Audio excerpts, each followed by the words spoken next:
Hey guys, welcome back. I got this stamp from Rubbernecker. It's one of those slimline stamps. It's called Birthday. And I thought it'd be a lot of fun if we stamped it and embossed it and then colored it. So anyway, it's a happy birthday. So this is what it looks like. It's unmounted. Well, no, it's mounted. So this will stick to your block or to your stamp press. So let's load this puppy up. And I haven't trimmed it to size yet. So let's just line this up in here. Usually try to get one side flush there, so in case it comes undone, then it's a lot easier to line up there.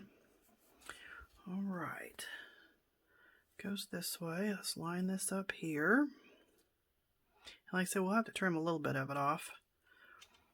And let's press down. Pick it up. So we're going to stamp it with this Versamark, and then we're going to emboss it with this Fine Detail Nouveau, and just black. So let's ink it up really well. And Versamark is a clear ink.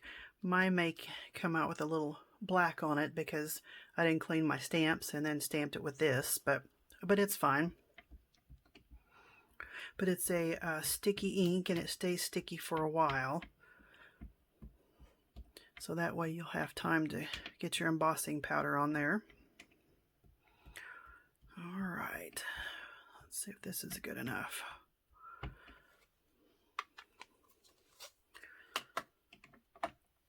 Let's stamp this out.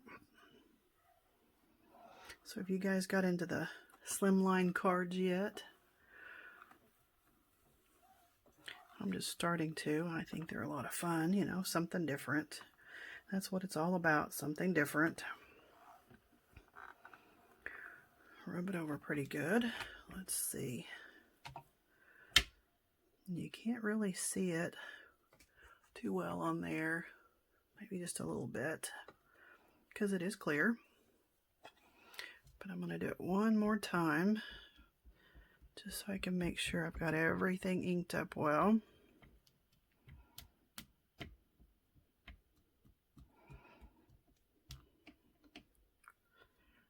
All right.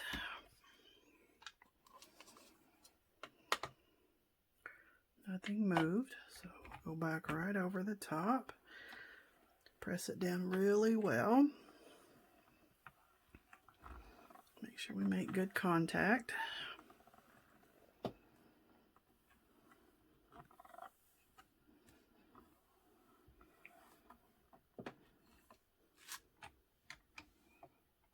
Okay, I think that looks good.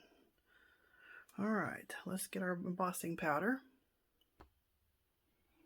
Okay, and you could use like copy paper or really any kind of paper to get the excess. But I use coffee filters because they're cheap and you can reuse them. And so what I do is kind of lay it in there a little bit, and then take my embossing powder, sprinkle over it. And the coffee filters too make it easy to pour all this back in there. Okay, we're just going to do one side here because there's a few spots, but once it goes over the top of it, knock some of that off. That looks pretty good. Let's do the other side.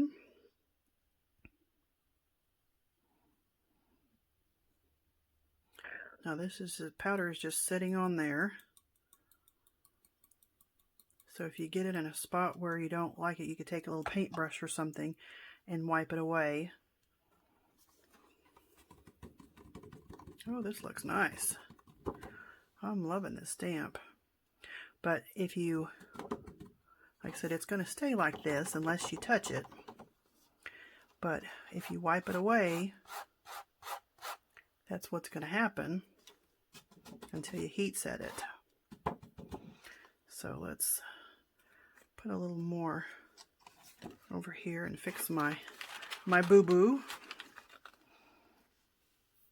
Because the ink is still a little wet. Oh, that looks nice. All right, let me get a little tiny paintbrush and get rid of some of this. All right, and I'm going to take my heat tool and heat this up and set it, and I will be right back. Okay, now you can see that it is all embossed, and you can see the shiny. Now, I think that's just magic. You pour on this dull powder and you heat it up, and it turns into this wonderful creation here. So now let's get to coloring. Again, I stamped this on marker paper. So we're going to use alcohol markers with this. You can color the whole thing. You can color parts of it. If you like coloring, which I do, this is a good one because there's a lot to do on here. But I think we're just going to pick out 1 or 2 elements and color it and see what that looks like. I'm back. It's actually the next morning. It was late last night and I was getting tired and, you know, trying to color and do all that. So I thought, well, I'll just give it up and start again today. So I went ahead and colored this with my Arteza alcohol markers. And I didn't think you needed to see me color. But I went ahead and just did part of this because I think that's just a cool look. Some of you love it. Some of you don't. I think I'll do another one where everything's colored. But that's going to be pretty wild. And then I went ahead and backed it with a little bit of orange. And then I have my slimline card base. And we'll just adhere it to that. And you have a really cool slimline card. All right, if you have any questions, let me know. See you next time.